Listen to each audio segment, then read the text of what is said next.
자, 눈에 보여지는 예루살렘 성전, 그 성전을 누가 지었습니까?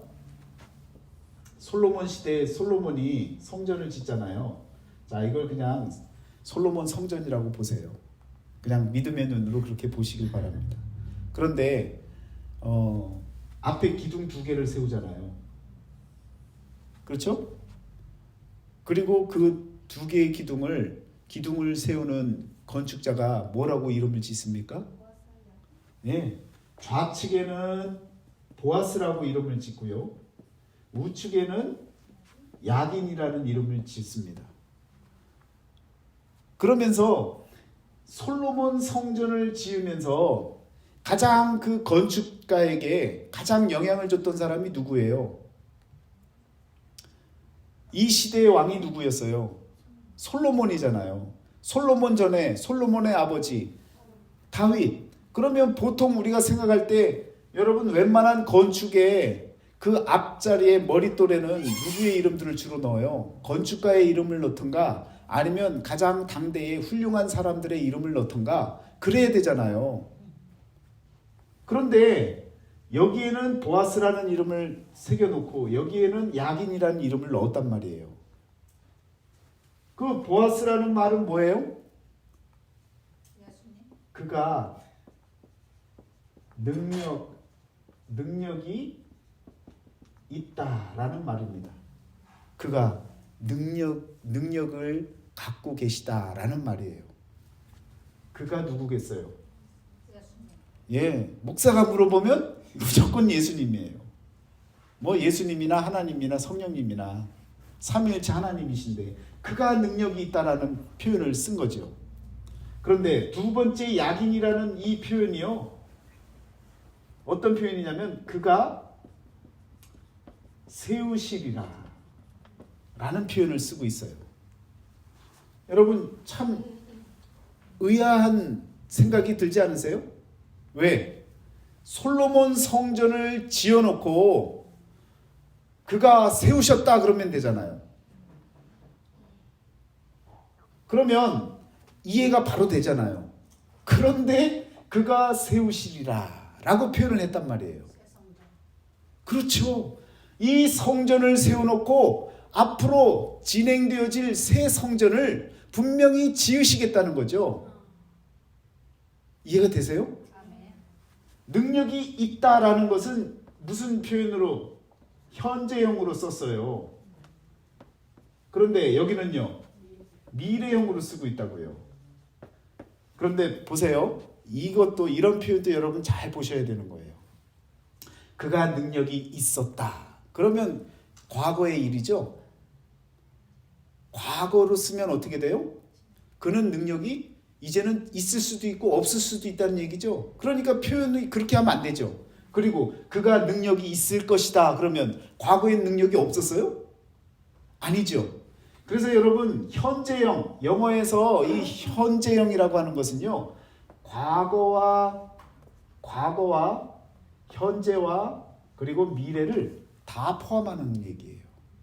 과거에도 있었고 지금도 있고 미래도 있다라는 거죠. 이것이 현재형의 의미예요. 여러분 이게 영어 문법에 나오는 얘기죠. 이거 잘 아셔야 됩니다. 그런데 미래형은 달라요.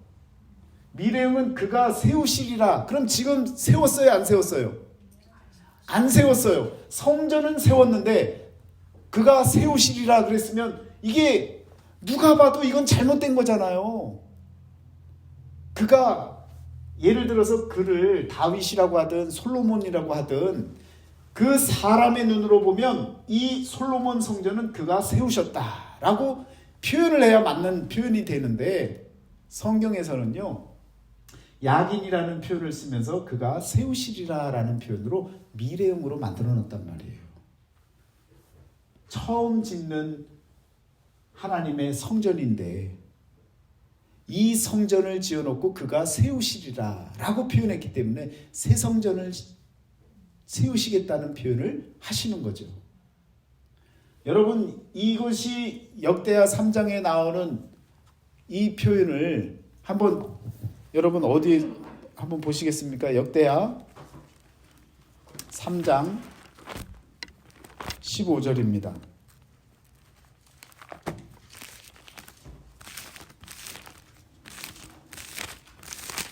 역대하 3장 15절부터 한번 보실까요? 성전 앞에 기둥 둘을 만들었으니 높이가 35규빗이요 각 기둥 꼭대기의 머리가 5규빗이라 성소같이 사슬을 만들어 그 기둥 머리에 두르고 석류 100개를 만들어 사슬에 달았으며 그 두 기둥을 성전 앞에 세웠으니 왼쪽에 하나요 오른쪽에 하나라. 오른쪽 것은 야긴이라 부르고 왼쪽 것은 보아스라 불렀더라. 여러분, 이와 같이 부른 이유를 분명히 아셔야 된다는 거죠. 이 두 기둥을 세우면서 하나님께서 보여지는 성전 가운데에다가 보이지 아니할 성전, 앞으로 새롭게 세울 새 성전, 이 성전에 대한 말씀을 언급해주고 계셨다라는 거죠. 놀라운 일 아닙니까? 이런 일이 또 한 번 있었죠. 이 성전과 관련되어서 십자가를 지실 예수 그리스도에 대한 이 표현이 어디에도 또 나와요? 창세기 22장 14절에 나오죠. 어떤 표현이요? 여호와 이레. 자, 이 표현이 단순히 하나님께서 뭐 하신다고요? 준비하시겠다라는 표현이 아닌 거죠. 뭐예요? 성경에 뭐라고 나와요? 여호와의 산에 준비하시리라. 자, 이때도 똑같은 상황인 거예요. 아브라함에게도 일어났던 제물을 드리는, 자신의 아들을 드리는 그런 일에 나중에 대치해서 양을 찾았잖아요. 그러면 뭐라고 표현해야 돼요? 여호와의 산에 하나님께서 준비하셨었다. 또한 여호와의 산에 하나님이 준비하셨다라고 하는 표현을 써야 되는데 준비하시리라. 만약에 이삭을 거기에서 진짜 죽여버리고 드리게 만들었다면 성경 더 이상 읽을 일이 없는 거예요. 왜? 진짜가 나타났으니까. 그게 전부니까. 이삭이 하나님께서 원하셨던 제물이셨으니까. 그런데 그게 아니었잖아요. 그러니까 그 제물이 아니라 하나님께서 여호와의 산에 준비하시리라 라고 하는 여호와의 이레를 통해서 이삭이 진짜가 아니라 정말 드려질 희생 제물이 있다라는 것을, 하나님의 어린 양이 장차 드려질 것이다 라고 하는 것을 이때부터 창세기 22장 때에서부터 알게 만들으셨다는 거예요. 감추어 두시고 힌트만 주셨다는 거예요. 그리고 나서 세례요한이 와서 그러는 거 아닙니까? 보라, 세상 죄를 지고 가는 하나님의 어린 양이로다. 그냥 어린 양이 아니라 하나님의 어린 양인 거예요. 하나님의 어린 양이기 때문에 하나님의 성전에서 제물로 드려질 수가 있는 거죠. 그러면 보세요. 이 말씀이 나왔으니까 하나님의 어린 양, 하나님의 어린 양은 어디에다가 드려져야 된다고요? 하나님의 성전에서 드려져야 되죠. 그렇잖아요. 그냥 일반 성전이 아니라 하나님의 어린 양은 하나님의 성전에서 드려져야 돼요. 누구를 위해서? 하나님을 믿는 이스라엘의 번제단에서 드려져야 되는 거죠. 그렇잖아요. 이스라엘을 위해서, 인간을 위해서 인간의 번제단에 하나님의 어린 양과 또한 하나님의 성전이 되어지는 그 안에서 이루어져야 되는 일 아닙니까? 이 두 가지를 누가 표현했다고요? 다윗이 표현했다는 것 아닙니까? 오르난 타작마당을 바라보고 이것은 하나님의 성전이요 이스라엘의 번제단이라. 기가 막히는 표현 아니에요. 그래서 여러분, 하나님의 어린 양이라고 하는 이 존재 자체가 이때부터 준비되어지고 하나님의 여호와의 산에 준비되리라 했고, 그리고 하나님의 성전, 이스라엘의 번제단, 이것까지 다 만들어진 그 예루살렘에 세례 요한이 나타나서 하나님의 어린 양이라고 밝혀주고 있는 거예요. 그러니까 이 하나님의 어린 양이 결국은 이 번제단에서, 하나님의 성전 안에서 희생제물로 드려짐으로 인해서, 그래서 저와 여러분들을 구원해 줄 수 있는 구원의 문이 열려진 것입니다. 얼마나 감사한 일입니까? 이것이 성전의 역사고, 성전에 드려질 하나님의 어린 양 되시는 예수 그리스도의 말씀이 바로 성경 안에 담겨진 내용이다라는 것이죠. 자, 그러면 오늘 말씀에 계시록 21장 말씀에 보니까 사도 요한이 환상을 바라봤더니, 여러분, 이 새 성전이 어떤 모습인지를 우리들에게 보여줬는데, 그 성전이 어떻게 나온 거예요? 성 안에 내가 성전을 보지 못하였으니 이는 주 하나님 곧 전능하신 이와 및 어린 양이 그 성전이십니다. 여러분, 인물 성전이 어린 양이셨던 그 예수 그리스도가 바로 새 성전인 것을, 장차 들어가야 할 성전인 것을 바라보게 만들어 주셨잖아요. 그 성전을 바라보니까, 그 성전이 어디 있나 바라보니까 성전은 없는데 바로 그 성전이 어린 양 되시는 예수 그리스도다라는 것을 계시록에서 말씀하고 있잖아요. 그러니까 여러분, 창세기에서 비롯되어지는 이런 준비가 결국은 계시록에서 그 내용의 답으로 우리들에게 말씀해주고 있는 거예요. 그러니까 창세기나 계시록이나 시간 간격은 있어도 전체 모든 내용이 다 누구를 가리키고 있는 거예요? 예수님을 가리키고 있는 거예요. 자, 그러면 보세요. 그 다음에 나오는 말씀들은 그 성은 해나 달의 비침이 쓸데없으니. 왜 그래요? 예수님이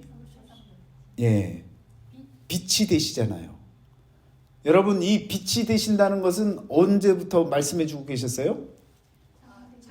창세기에 1장 3절에 2절? 가까운데 한번 보세요. 3절을 보시면 거의 근접했는데요. 3절에 보니까 하나님이 이르시되 빛이 있으라 하시니 빛이 있었고, 빛이 하나님 보시기에 좋았더라. 하나님이 빛과 어둠을 나누사. 그러면서 빛을 만드셨는데, 이 3절에서의 빛은 바로 예수님을 드러내는 빛이죠. 그래서 그럼 뭐 우리가 알고 있는 낮과 밤은 언제, 그 빛은 어디 있어요? 1장 14절에 여러분, 광명체들이 있어 낮과 밤을 나뉘게 하고, 여러분, 우리가 보는 이 낮과 밤은요, 해와 달과 별들에 의해서 지구가 자전하고 공전하고 그런 이 광명체에 의해서 만들어지는 낮과 밤이잖아요. 그러니까 1장 3절에서 말하는 이 빛은요, 14절에서 창조물에 의해서 나타나는 그 빛과는 다른 빛이라는 거예요. 그래서 이것을 신약에서는 어떻게 표현합니까? 요한복음 1장에서 표현하잖아요. 자, 1장 4절에 보면요, 그 안에 생명이 있었으니 이 생명은 사람들의 빛이라. 빛이 어둠에 빛이 돼 어둠이 깨닫지 못하더라. 빛을 누구라고 가리키는 거예요? 예수님을 가리키고 있는 거예요. 그러니까 창세기 1장에서도 빛이라고 얘기하고요, 더불어서 지금 계시록 21장 거의 끝자락에서도 뭐라고 얘기하는 거예요? 빛이기 때문에 새 성전이 바로 예수님이고, 그 성전은 빛이시기 때문에 여러분, 우리에게 해와 달과 이러한 빛들이 쓸데없는 거죠. 빛이 있으니까 늘 어떤 거예요? 낮이죠, 낮. 그래서 여러분, 우리는 어떤 자녀예요? 빛의 자녀, 또한 낫의 자녀라고 이야기를 하는 겁니다. 낫에 거한 사람들이라고 얘기하는 거예요. 성경에서 말하는 것처럼 낫과 관계 있는 사람들이에요. 왜? 우리에게는 빛이 되시는 예수님이 계시기 때문에. 그래서 만국이 그 빛 가운데로 다니고 땅의 왕들이 자기 영광을 가지고 그리로 들어가리라. 그래서 여러분, 낮이기 때문에, 빛이시기 때문에 밤이 없는 거예요. 그래서 여러분과 저는 우리 빛 대신 주님과 함께 다니면요, 밤과 같이 어둠의 세력과 상관없는 인생을 살 수가 있게 되어지는 겁니다.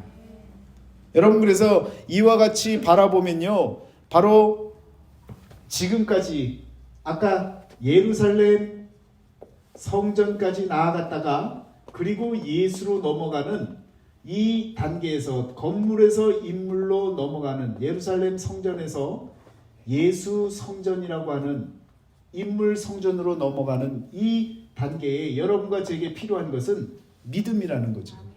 이 믿음으로 바라봐야 성경 전체가요, 성전의 눈으로 바라볼 수 있게 되어지고요, 성전이 되시는 예수, 그리고 새 성전으로 다시 오실 그분도 예수, 낮이 되시는 예수, 그 밝은 빛 안으로 여러분과 제가 들어갈 수 있고 거할 수 있는 은혜가 주어진다는 말씀입니다.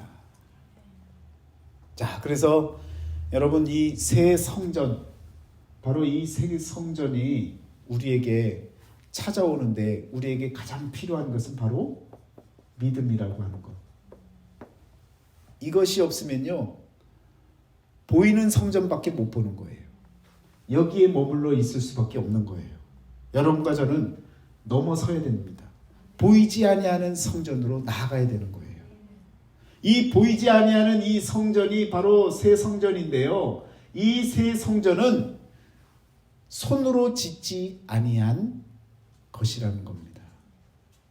손으로 지은 것은 눈으로 보여지죠. 그러나 우리 주님은요, 손으로 지은 성전이 아닙니다. 손으로 짓지 아니한 성전. 그것에 대해서 성경에서는요, 여러분과 제게 새 성전을 바라볼 수 있는 이 믿음의 눈을 하나님께서 요구하고 계신 겁니다. 그래서 이 믿음이 없으면요, 성경의 역사가 풀리질 않아요. 여러분, 이 두 가지만 알아도요, 성경의 눈이 활짝 열리는 거예요. 그래서 마태복음 1장 1절의 내용이, 그렇구나, 성전으로 바라보니까 아브라함이, 다시 말씀드리지만, 하나님의 성을 바랐던, 하나님의 계획에 있었던 터를 바랐던 아브라함, 그리고 다윗이 고백한 하나님의 성전과 번제단, 그리고 그곳에 하나님의 어린 양으로 오셔서 희생제물이 되어주시고 대속제물이 되어주셔서 저와 여러분들을 살려주신 그 세계가 바로 아브라함과 다윗의 자손 예수 그리스도의 세계가 되어지는 줄 믿습니다.